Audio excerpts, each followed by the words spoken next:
جی امریکی نشریاتی ادارے کے مطابق روس نے پاکستان کو تیل کی برآمدات جو ہے وہ شروع کر دی ہے، اور ساتھ ہی پیمنٹس کے حوالے سے پاکستان چائنیز یان میں یہ پیمنٹ کرے گا، یہ بھی ان کی بات چیت چل رہی ہے۔ لیکن ساتھ ہی روسی وزیر توانائی نے ایک بیان دیا ہے، جس کے بعد پاکستان میں حکومتی دعووں کا پول کھل گیا ہے، جس میں حکومت نے یہ کہا تھا کہ روس سے ہم ڈسکاؤنٹ پرائس پر جو ہے وہ تیل لے کر آئے ہیں، لیکن روسی وزیر توانائی نے کہا ہے کہ ہم نے پاکستان کے ساتھ تیل کی برآمدات کی ہے،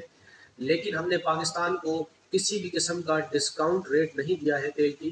برآمدات میں۔ لیکن دوسری جانب پاکستان میں حکام جو ہے وہ بڑا ہی اس بات کا کریڈٹ لے رہے تھے کہ ہم نے روس سے سستا تیل لیا ہے۔ اگر سستا تیل لیا ہوتا تو عوام کو کہیں نہ کہیں ریلیف اس پر ضرور دیا جاتا، لیکن آپ دیکھیں حکومت نے پچھلے دنوں پیٹرولیم کی قیمتیں جو ہے وہ برقرار رکھی ہیں، تو اس کا مطلب روس سے کوئی ڈسکاؤنٹ